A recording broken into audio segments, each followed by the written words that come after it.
Hello, everybody. Welcome to this week's edition of Inside the Trojans Huddle from WeAreSC.com. We're squarely in the middle of fall camp. All kinds of really important things going on, some of which we see, some of which we hear rumors about. We're going to talk about what we know. We're going to talk about what we don't know, but we think we know. And we'll do a few other things. We have our next game preview is Iowa. So we'll talk a little bit about Iowa and maybe some of the recent news in college football. We'll see what we get to. Guys, let's start with what's most important. We are getting extraordinarily close to that big opener. I know I said that a little bit tongue in cheek. We're getting somewhat close to the opener, and everybody out there wants to know, what have we learned in the last week in fall practice? Eric McKinney, why don't you start us off? Well, we'll go one specific. I think the biggest news piece that has come out is Prophet Brown's injury, and I don't think going into fall camp you would have had Prophet Brown as a we gotta see what happens with him, and he's a focal point on defense. I still don't think you're all the way there, but the way the coaches and the players too really talked about Prophet, like he was going to be a piece, and I would say at that point probably a starter in the secondary, probably your starter at nickel at that point. I thought it meant a lot when Dan Lynn said he's behind Kamari, the guy we trust the most in the back, and Dan Lynn is trust, trust, trust. That is a word he says all the time. Like you can be the most athletic guy back there in the secondary, but if you go 8 for 10 in your reps and responsibilities as a DB, your team's getting blown out. I mean, a good chance, right? If those two go for touchdowns, you're in trouble and you're making it hard on everybody. So a guy who's going to do the right thing, and Prophet had played some, but was comfortable in here. And so I think that's kind of an interesting, what does that do to the secondary? I think that it provides some clarity in the short term. I think it potentially moves DJ Harvey into the slot where there was some, is he better on the edge? Is he better on the inside? He can play both those things. Feels like if he goes to the slot, Chasen Johnson's a guy who's gotten just a ton of attention and hype again from coaches and from players on what he can do. And then you have DeCarlos Nicholson as the vet returner, and then a few guys underneath that I think people would be comfortable playing. But I think the interesting thing is what it does with DJ Harvey. If it does pull him inside, you've got Alex Graham, a true freshman who's already sort of knocking on the door there at number two, and potentially play a bunch of snaps there at nickel. So I think that that's probably what it does. Still some time. You've got Braylon Conley and Marcellus Williams and Lincoln Riley said specifically about those guys. They've had good, strong camps and are doing well. So you've got pieces. Prophet, again, the idea is that he could play down the road. Lincoln at the time of the injury was very non-committal on. He did say we think he'll play this year, but is that 6 games in? Is that 9 games in? He had no sort of timeline about that, but just a bummer. Just a bummer, right? There's guys that you root for all of them. There's some guys where when you start to hear some kind of buzz behind them after they've been kind of those career backups and looking for places where they can make an impact. Prophet was definitely on that. The sort of Jalen Smith route of, oh, is this gonna really click for him this year, and is he gonna get it out there on the field? So I think in terms of like a single piece of news, that's the big one so far. Yeah, it's Eric mentioned that this may not have been somebody that we would have been talking about before we got this close to the season. Prophet Brown's been on the team forever. He hasn't done a ton in prior years. He's played some. Um, so we don't know how long he'll be out. What we do know is this is a huge blow for him personally, right? I mean, you feel terrible for the kid because he did exactly what you want guys to do. He shows up. He wasn't ready to be a starter. He wasn't ready to be a star. He just keeps working. He keeps working. He has a great attitude. And by the time you get to this last season of his, he's finally in a position where he's not just going to play a lot, but the coaches seem genuinely excited about his progress and what he's going to do. So it's a crushing blow for him. whether it's a crushing blow for the secondary, I guess we'll see how the other guys fit in. Mark, tell us your take on this Prophet injury, and for those who don't know Prophet very well, what kind of kid is he? He's a he's one of the most humble guys on the team. Let's just start there. Very selfless. He understands what it's all about. You talk about, he's put in his time. He's one of the three guys who was around when Helton was around. He stuck it out. He could have jumped in the transfer portal at any time when he wasn't getting the playing opportunities and guys were transferring in and playing in front of him. But he stuck with it. He stayed with it. And I got to campus early before practice, like I typically do, and I saw him on that red scooter and the crutches and toe, and I was like, literally, I was like, are you freaking kidding me? Of all the players, Prophet Brown. So, Eric already touched on the other thing. It's the domino effect. It's not that he was going to be the star, but when you have somebody who you kind of slotted as a presumptive starter at nickelback, you're putting in motion the other positions as far as the cornerbacks, and now you're making some adjustments, 2.5 weeks before the first game of the season. Hopefully he'll be back. The way Coach Riley talks about injuries, you just don't get that vibe. Hopefully, I don't know if Prophet wants to stick around for another year, try a medical red shirt if that's the case, but I guess that option is available.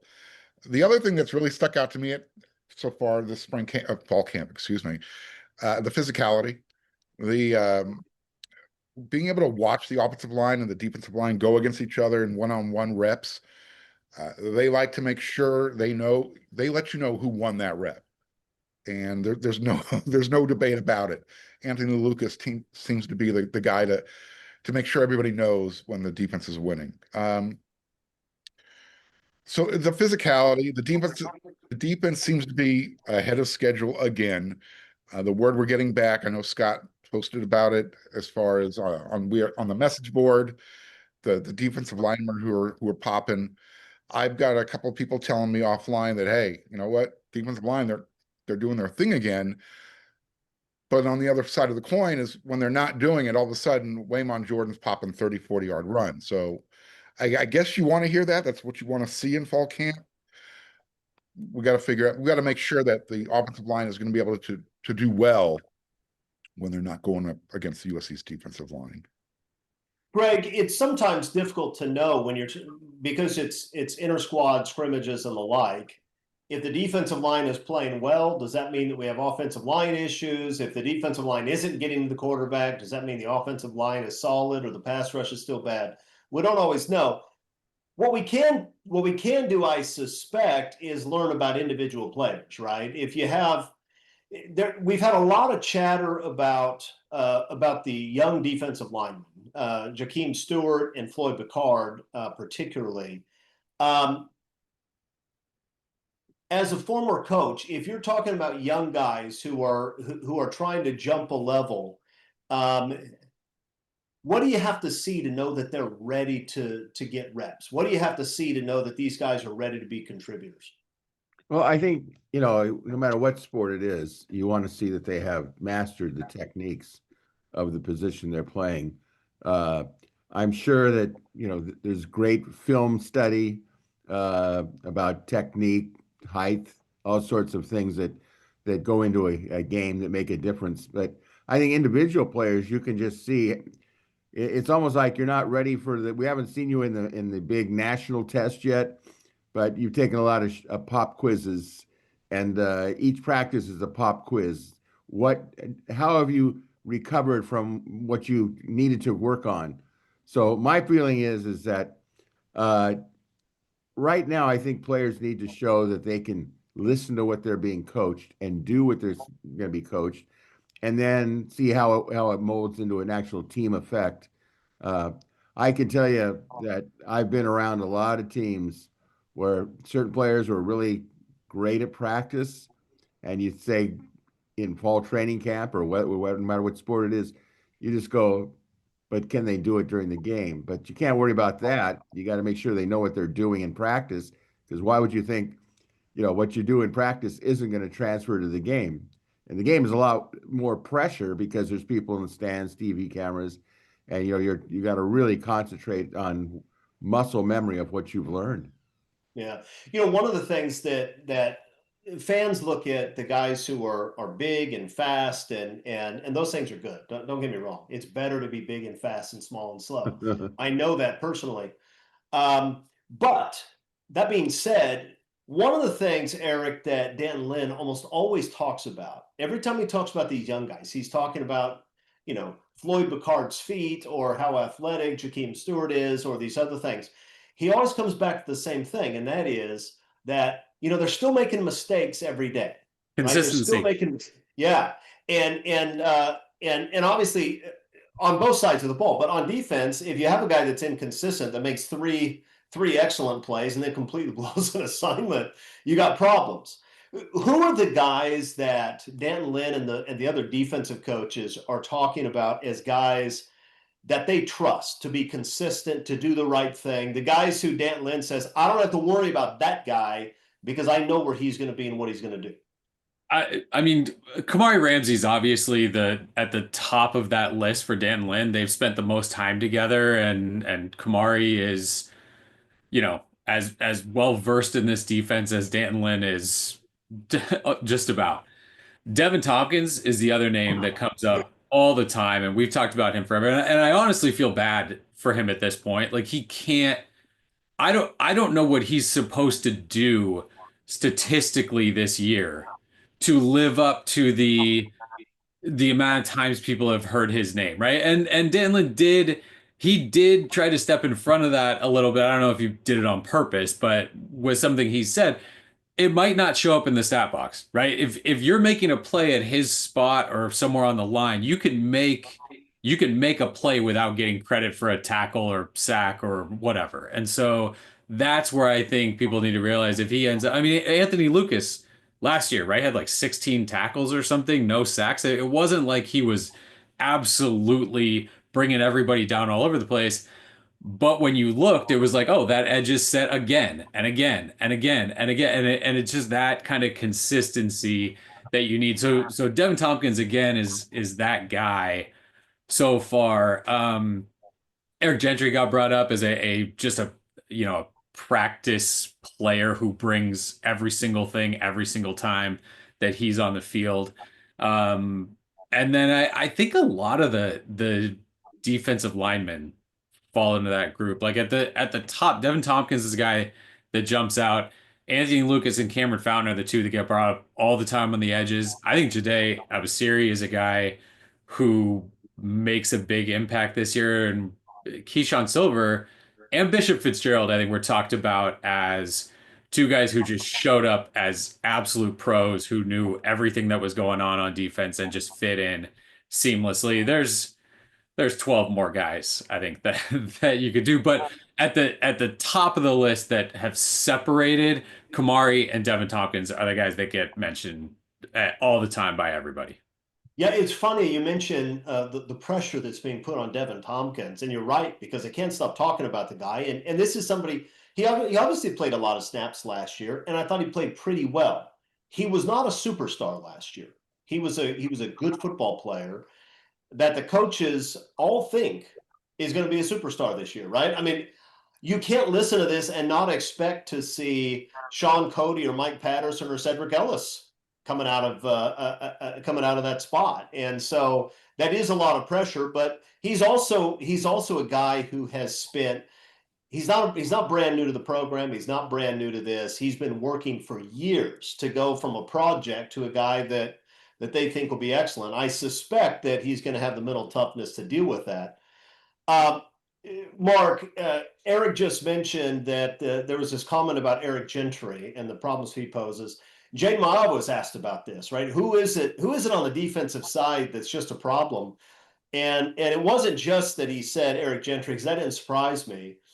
But the look on Maava's face, like I don't even know where this guy's coming from sometimes, but I think his words were he covers half the field. What were your impressions of Maava and Gentry? And are you hearing this same sort of thing from other offensive players? Yeah, it wasn't the words he used, it was the way he described it. It was the literally the perfect body language where he's leaning against the wall and just kind of leans his head back, heavy sigh. It's like Eric Gentry. And it's because of what you said. He makes life difficult for quarterbacks. He covers so much ground with his stride where he's standing on one hash mark. If you blink, he's already at the sideline if you're looking out in the flat. I mean, that's the type of defender he can be in pass coverage. You can't throw over the top of him just because of his length. And he starts extending those arms like Groot. They just keep going and going and going. So that was obviously something that really stood out. You know, we talk about Eric Gentry and the playmaker, you know, being that playmaker on that side of the ball. His name always comes up whenever you talk to one of the offensive players. It doesn't matter if it's a running back or tight end, wide receiver. Eric Gentry's name comes up. So yeah, your question is, you know, how important is he going to be? You know, that we talk about it all the time. He has to stay on the field, and if he does, he becomes, you know, the nation's top ranked linebacker. Before he got hurt last year, he was leading the country in tackles. He was reading plays, diagnosing them before they happened, and he was actually in the backfield making third down stops. I mean, think about that game up at Michigan. He looked like an all-American linebacker, and that's all it takes for him. Stay on the field, show everybody what everybody talks about, whether it's Coach Ryan, whether it's your teammates, whether it's the four of us. Just do it, stay on the field and do it, and everything will be great. I think with Gentry, the thing that stands out, and what has to be crazy for quarterbacks is so often, right? Okay, there's window one, there's window two. I'm looking at the linebacker's helmet. That's open. Here we go. And then his arms just go get it. Or his helmet goes up another 3 feet from what you're expecting on it. It just, if you don't see it, you don't see it in practice. And again, the USC quarterbacks will eventually get used to it or whatever. Maybe not because it's so abnormal. But if you haven't seen it before, that's got to surprise you all the time during games. And I don't know how you get used to it. Yeah, if you're talking about a guy who's 6'6", but probably has the reach of a 6'9" guy, right? This is an NBA player that's on the field and who can really move. It is a, I think you said unusual. It is extraordinarily unusual to have a linebacker like that. And the thing that's always been surprising about Gentry to me is how physical he is. He looks like a guy who could get in a passing lane. He doesn't look like a guy who will aggressively take on a guard and make a stop near the line of scrimmage on a run play. But he does that too. He does that too. So he's special. We don't need to say it again, but I'm going to say it again. If he stays healthy, he will fill up the stat sheet and he will be a special player this year. I don't think there's any doubt about that. Greg, okay, so we know the number one issue on the football team is how will that offensive line look, right? If that offensive line plays well, and Lincoln Riley said this past week, he said he's really happy with where this offensive line group is. Now, I know there's some coach speak in there. I mean, every time a coach says something publicly, he has multiple audiences. And one of those audiences, maybe the most important one, is his own team. And so I don't know what to make of that. Although at the same time, if you're Lincoln Riley and the offensive line looks like a disaster, you want to be a little bit careful about building them up. So we don't know about DJ Wingfield. His hearing is before Judge Selna in Santa Ana on Monday. So if you don't know the story, the NCAA found DJ Wingfield, the transfer, to be ineligible. The question is whether or not a junior college year he played counts against him or not. The NCAA, in true NCAA fashion, is completely unpredictable and arbitrary.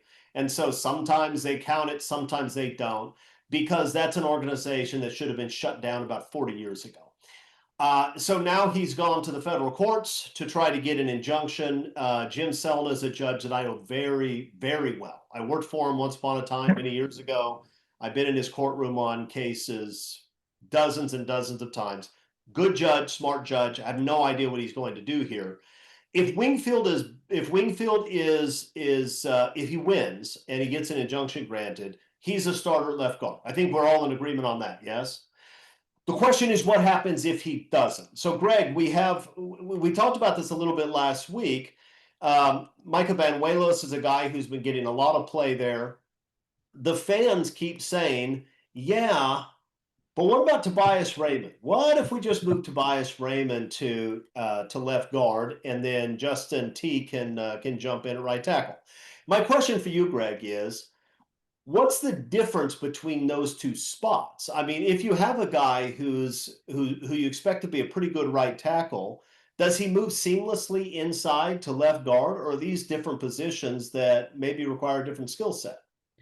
Well, I think the first thing that you want to know is just, especially on the inside like that, is how physical is he going to be, and can he withstand week after week the physicality of it.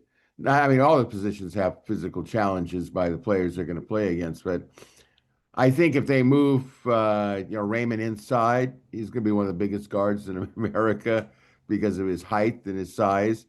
The question I always have is, it's a domino effect. If you move somebody else over, who replaces him?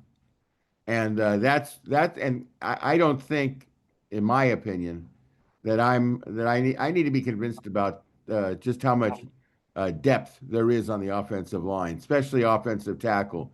And Lincoln Riley, he says all the right things that he wants his team and the fans, and everything. But in the end, if you go back to all the things that he and other coaches have told you before a season starts, you might be not so surprised that a lot of it doesn't turn out to be the way you want it to be, whether it's injuries or what have you. So my feeling is Banuelos is a person I'm interested in.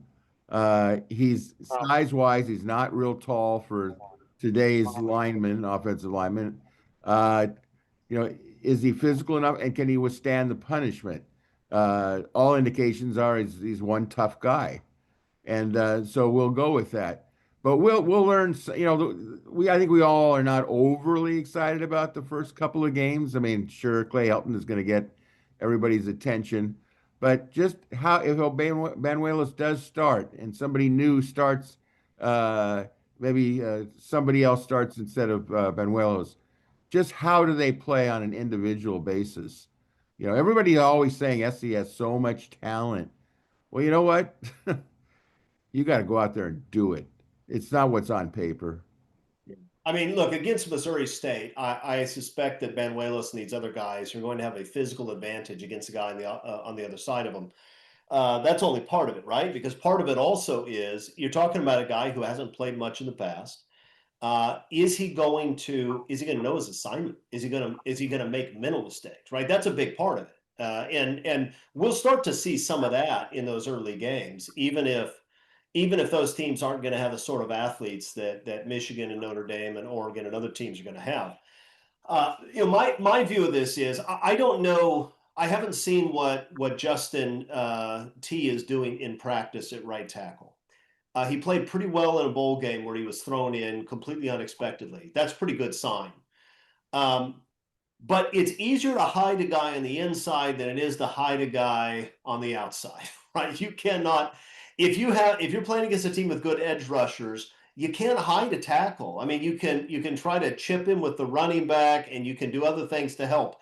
But if you just can't block those guys outside, then you're dead. On the inside, you have a few more options, and so my guess is the coaches have thought long and hard about this. We'll see if they move Tobias inside or not. But if I'm them, I'm going to be very, very slow to mess with a tackle situation if I feel good with my tackles. You just can't get beat on the outside. Are we at the point right now where they're just trying to find the replacement for Micah if he can't go in a game? Are they looking for the guy who can be second string right now? And that's why they're looking at Tobias, if they are, at running with the ones at left guard, because we've seen what Justin can do playing tackle. They may also be looking to see if you're trying to figure out who can back up Micah, you're probably also interested in, okay, if you move Tobias, who can back up Justin? And the answer may be a giant true freshman, Elijah Vicona, right? The more comfortable the USC coaches feel with him, the more likely they're probably going to be to move somebody from right tackle to left guard if they need to. Right. And it's a pretty wild thing to say that this 3-star guy, who everybody thought was probably a project, is maybe a guy who comes in and gets time right away on the edge. But it's sounding more and more like the coaches are pretty excited about his ability to do just that. Prediction, Eric. I How also much is Elijah Vicona going to play this year? not none, but I'd be surprised if it's a lot. Oh, you just killed it. I had know, that whole but build up for you. so here's the thing. What I was gonna jump in before you scramble my brain with that was you don't need right now in fall camp to panic and like we got to get this locked in for week 1. We got to be ready with our 5 best week. No, you want to see. I still think you want to see as much as you can.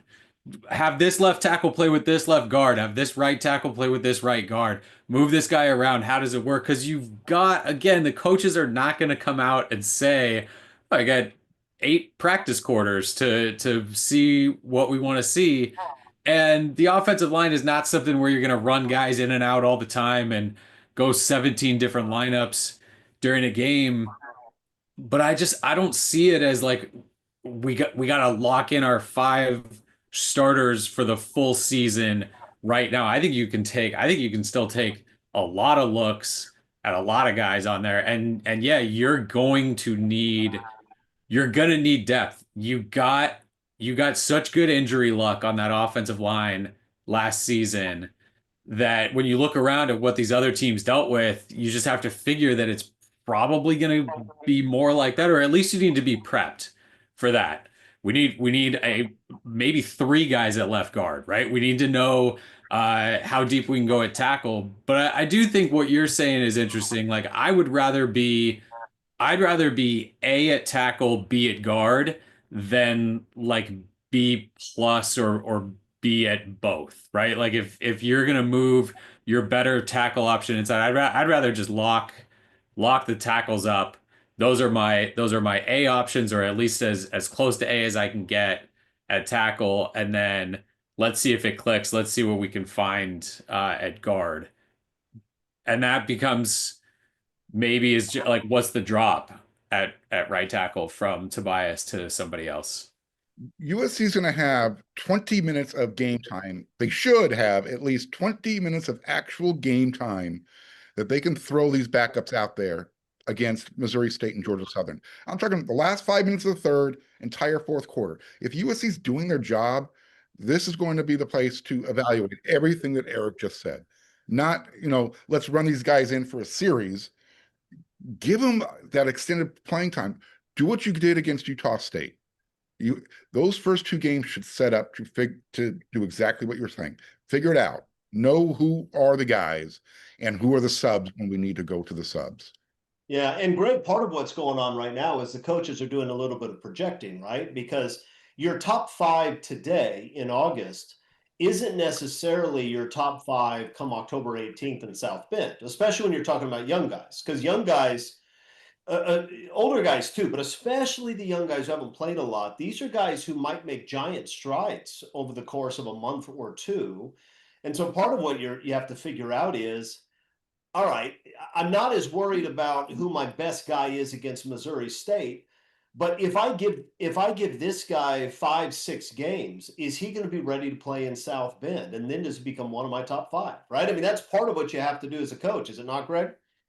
Well, you're always preparing, and there's going to be changes. There is almost every year, and I think the thing that's interesting about changes is, I think if you watch practice and that certain players are better than other players that are starting, you say, okay, if they get to this point, when are they going to make the change? Like, remember the quarterbacking with Sam Darnold and some of the others, even Leinart. You could tell in practice who was the better player, but doesn't mean they start that way. It's like the coaches are going to allow somebody else to work their way out of the lineup. But in the end, I can guarantee you, once they get to the third game against Purdue, and I know everybody says, well, Purdue sucks and they're just not that good and they're They new. do though, Greg. They Yeah, do. yeah. But here's the point. They're going to be playing in, at Purdue, and it's going to be a Big Ten game. And let's see how they perform. I know that Missouri's, Clay Helton's team are not going to exactly, get everyone fired up. Other than if I'm playing, I'll get fired up to a point. But the reality is those coaches are already looking about who they want starting, and I don't care what coaches tell the public. Having been one for 38 years, and I can tell you both as an assistant and a head coach and that sort of stuff, you just kind of go, you know what? Here's what I really want to see happen. Here's who I'd really like to see as my quarterback.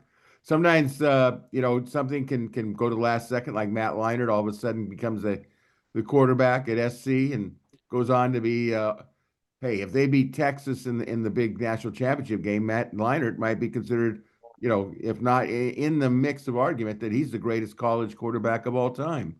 One game can change a complexion, but no, I think that SC will be, checking out who they expect to see starting at Purdue. Here's the good news. This USC coaching staff is going to see these offensive linemen go up against some guys who are pretty good players, right? I don't know if the defensive line is going to be one of the nation's elite or if they're just going to be a very good unit, but they're going to be at least a good unit. So, you get to see these guys going up against some, the Keyshawn Silvers and Cameron Fountains and Anthony Lucases, right? Some good players. So it's not like there have been years in the recent past where USC had very little on the defensive line. I'm not sure how your offensive linemen are going to respond against quality competition, guys who are going to play in the NFL.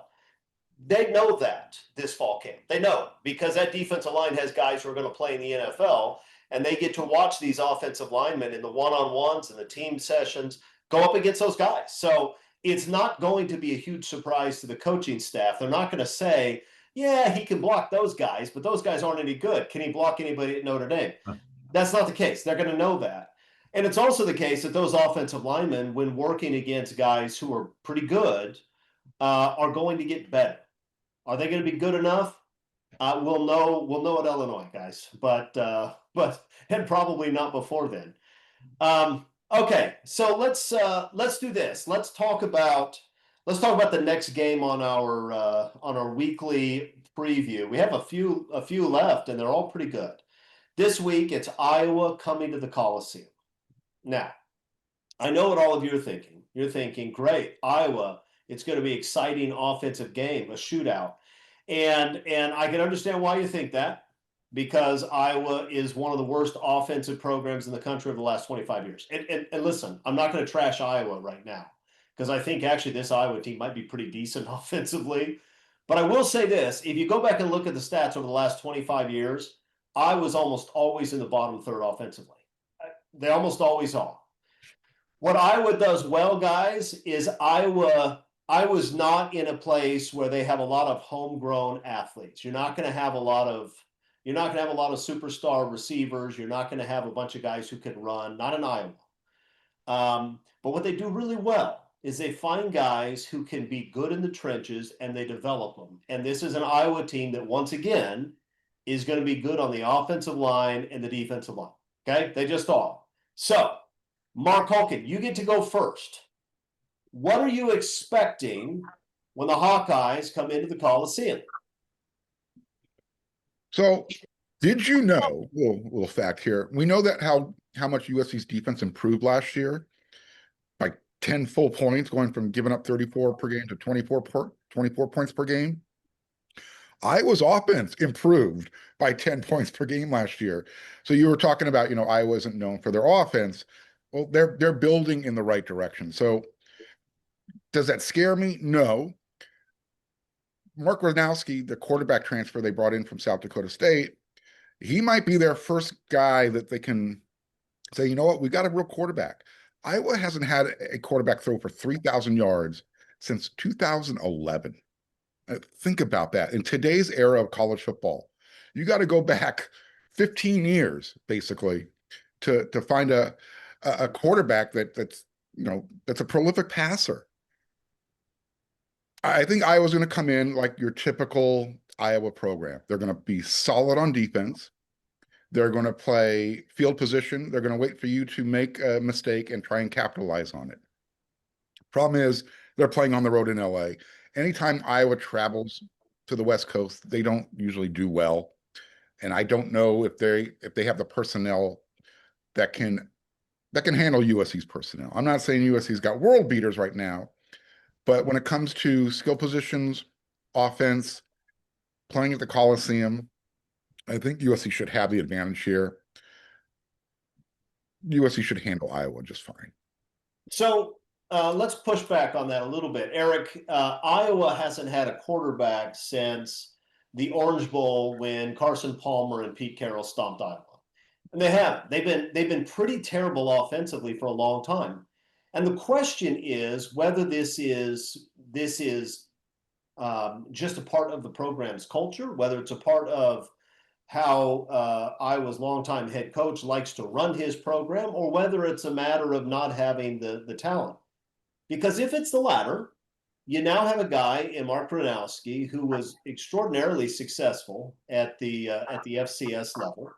And probably, if I'm an Iowa fan, I'm probably looking at that and saying, I think we might be pretty good offensively for the first time in a long time. If Iowa fans are thinking that, do you agree with them?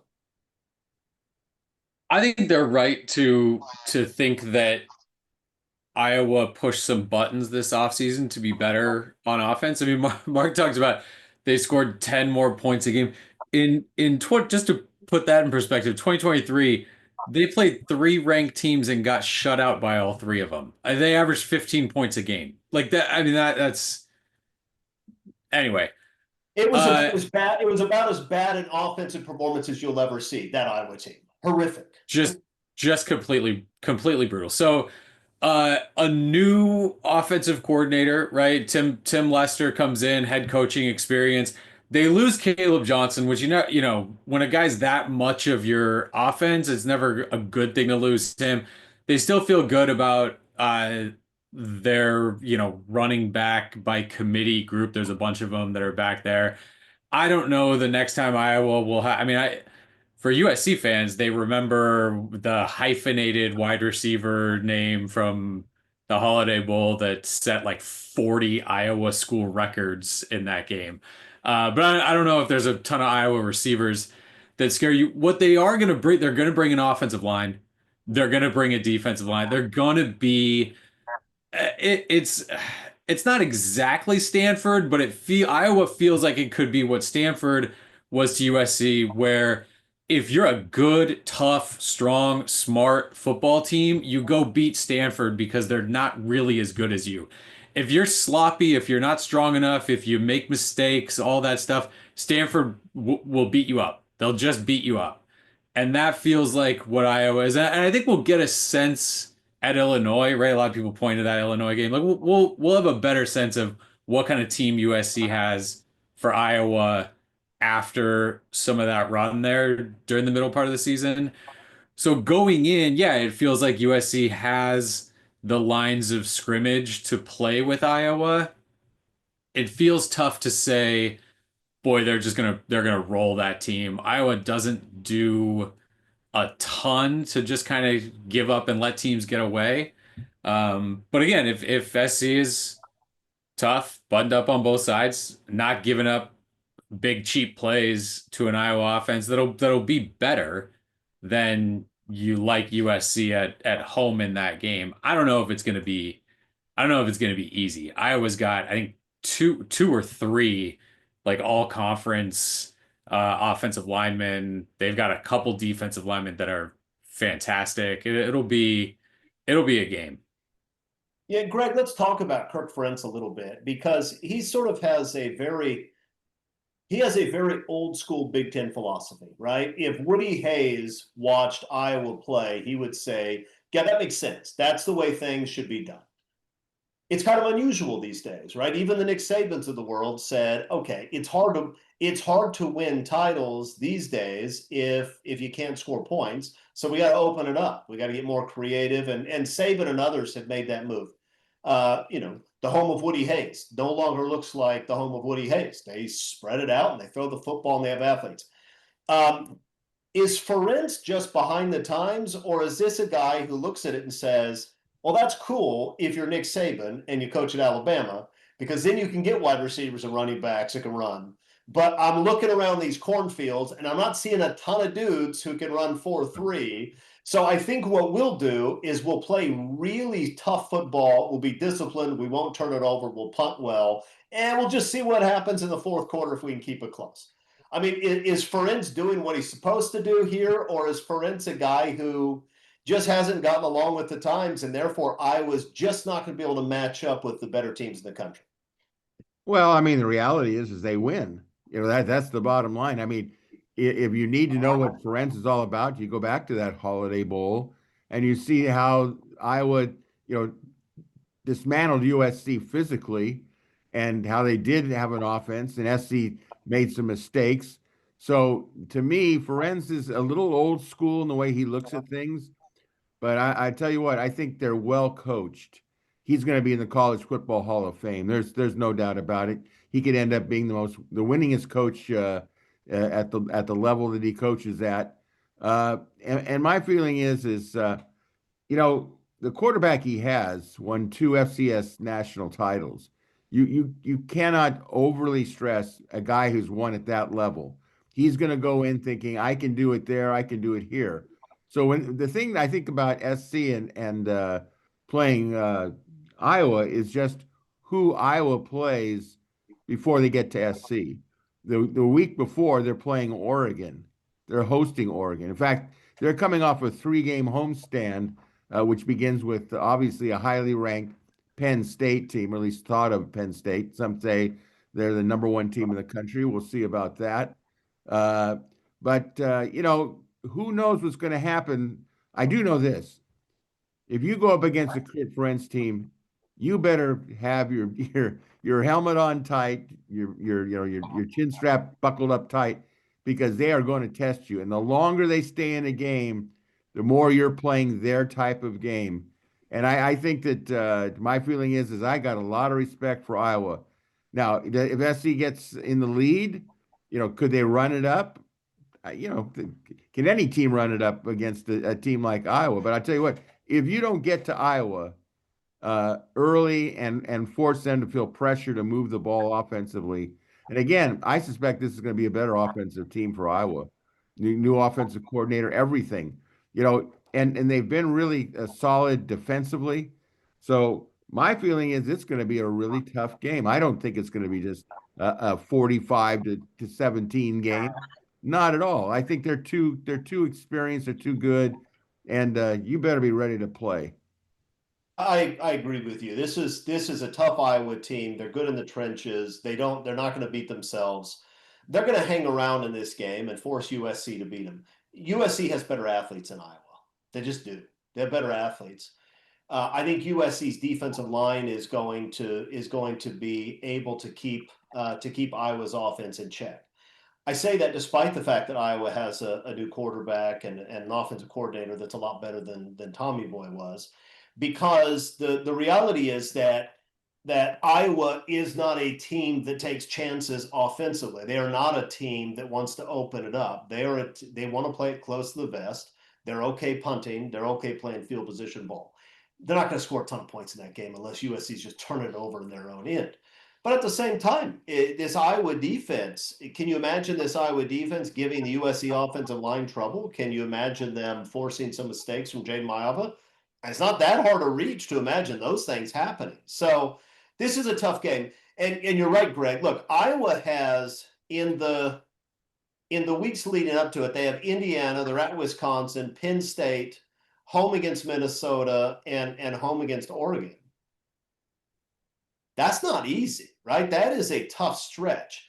This is an Iowa team that may come into that game a little bit beat up. So we'll see. I think it's going to be an interesting game. I can't wait till Mark Holkin has a chance to ask Kirk Ferentz about his comments on USC again. It's Mark's favorite moment of the year when he gets to It's a talk. big moment. Go ahead, Mark. I was going to say, I was on a show with a guy who played on Iowa's team. He was a starting safety back in the early 2000s, late 90s, and those guys are really, really sensitive. We were doing a little bit of, comparing, where would Iowa fit in the former Pac-10, Pac-12? I was trying to do a comparison, and I said the team Washington, Washington State, Arizona, somewhere in there, and he just kind of lost it. Do not ever question who Iowa is. They take it personally, because to me, they're just look, yeah, they play solid ball, but they're still a middle of the road program. They're your perennial 8-9 win team. They'll throw in a 10-win season every now and then. But so is Washington, Washington State, Arizona, Arizona State. So I think the novelty of USC's playing in the big and Iowa's a brand name just because it's the Big Ten, the Midwest football, that whole culture thing. How much does that really do we buy into that just because they're in the Big Ten and they've been around forever and they had a legendary coach in Hayden Fry, and now you got Kirk Ferentz who's sticking around to pass Woody Hayes on the all-time wins list? Does that make them one of those programs where you go, yeah, it's Iowa, you got to respect them? Just look at their record. They are a middle-of-the-road program throughout their history. Well, they're an above average program, right? I mean, they're not a 6-win program. Okay, so they're a C+. They're a C+ program. How's that? They're an 8-win program that if you don't play well, they will beat you. That's what they are, and that's what they'll be this year too, I suspect. They're a one-dimensional team though when it comes to offense. Always has been, probably always will be.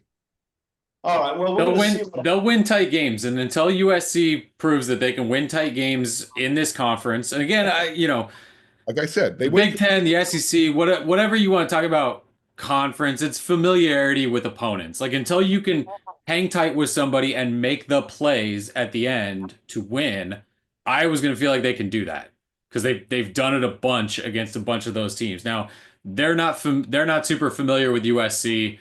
Same as it goes back and forth the other way, but they feel comfortable. They've played a bunch of tight games against name brand teams, right? Michigan, Ohio State, Penn State, like they've played those games and they'll feel comfortable. If it's 23-23 in the fourth quarter or 2017 or whatever, everyone, until USC proves otherwise, everyone on this schedule is going to feel really good going into the fourth quarter up or down 6 against USC this year. And that's on USC to prove that they can win those games.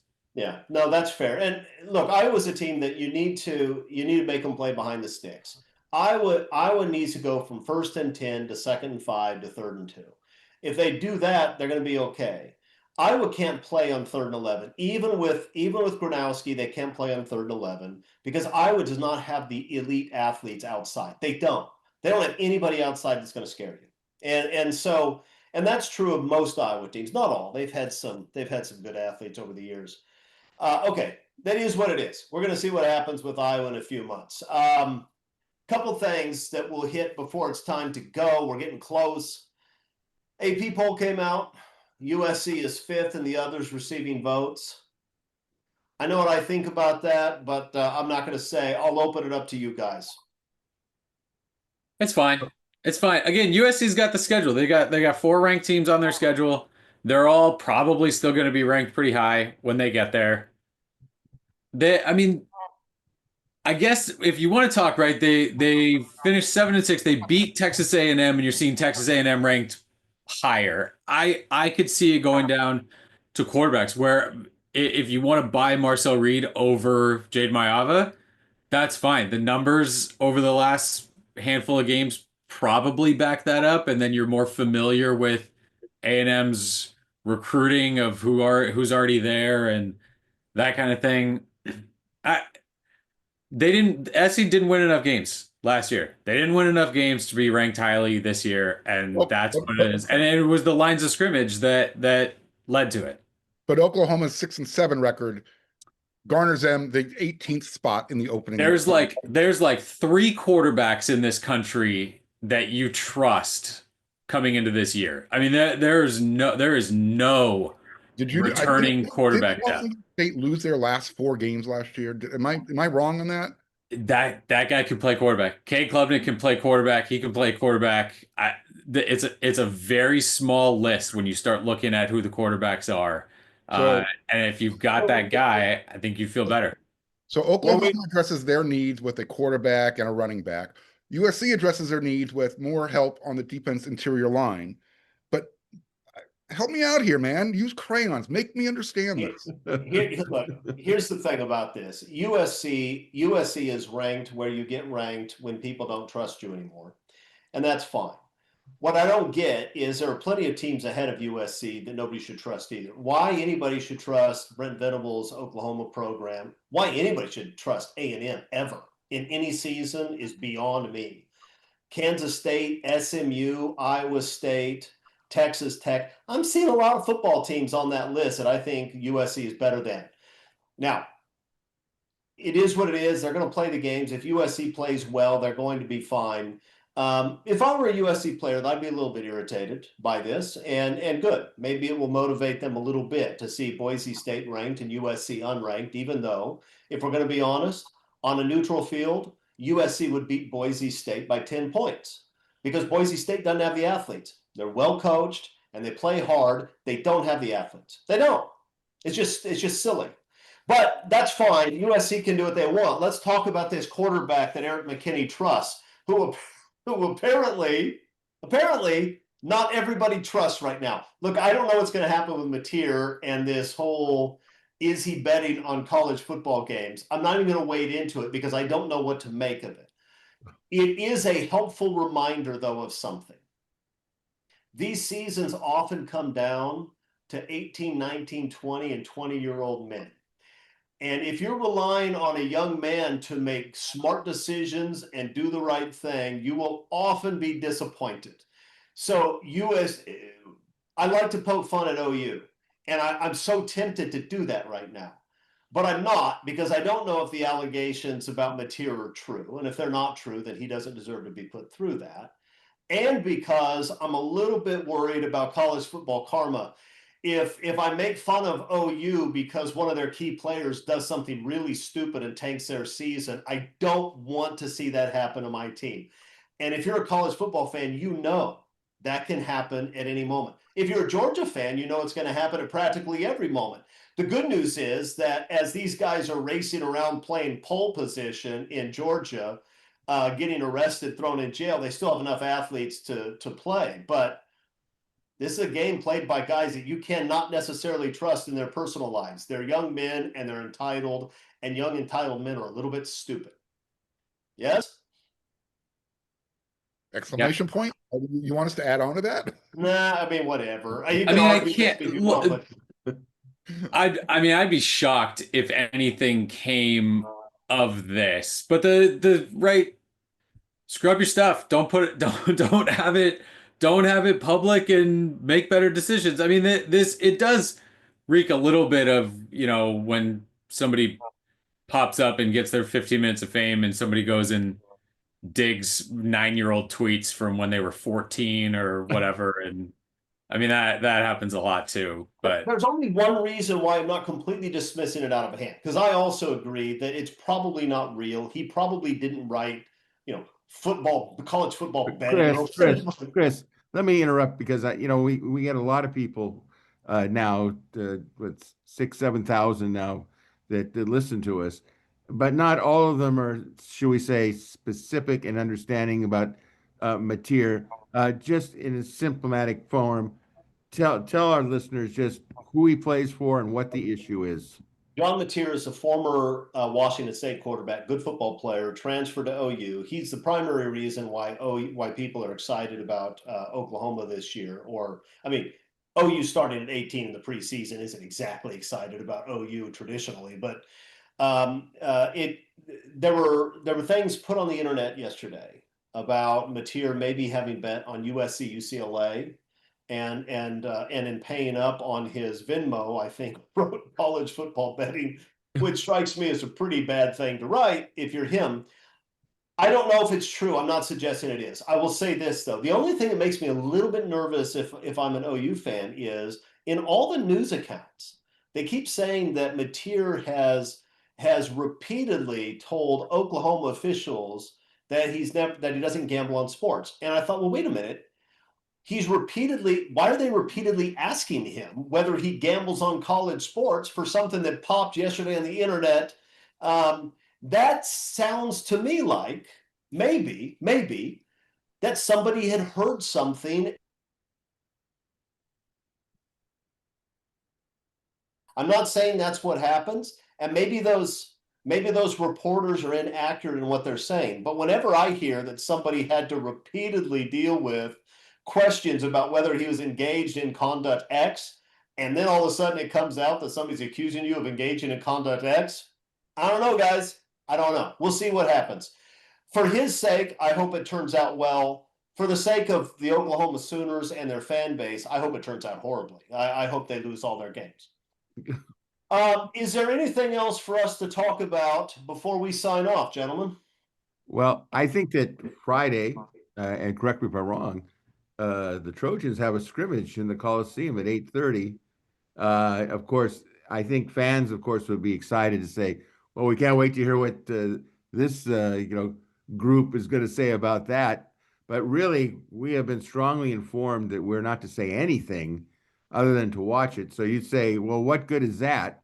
Well, I think it's a lot of good, because what you see in this scrimmage could happen in the game.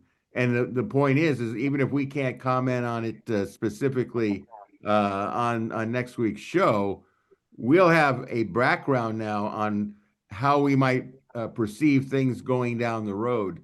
So I think this is a big scrimmage. It's really important. We'll see player positions. People will say, did Ben Wallace start at left guard? I don't think we're supposed to mention anything of that nature, but we will know unofficially, so to speak, just what's going on, which I appreciate what Lincoln Riley is doing in allowing us to be there and to watch it, because we'll gain a lot of information, even though we can't pass it on at the moment. Somewhere down the line, we can say, this is what we saw in the scrimmage, when it's all said and done. And that's really important, to have a background of just what this team could be all about, good and bad. To be clear, because Greg announced the time and place, this is not an open invitation to everybody. Unless you have approval from USC, don't show up at the Coliseum at 8:30 in the morning. Right. Friday. Absolutely. Thank you, Mark. You're right. Absolutely. And just want to make sure that's clear. All right. It's clear. I'm not showing up, Mark. I'm going to be, sadly, I'm going to be. Yeah, you're going to England for the first 2 games of the year. You should be apologizing for that. Well, like you planned your own wedding. It's like you planned your own wedding on the weekend USC plays Notre Dame. I'm not getting married in England. I'm teaching a course in Oxford University, and then I'm dropping. Both strike me as the sort of things that I will plan if you're playing Missouri State, but that I wouldn't plan if you were playing LSU. That's the truth.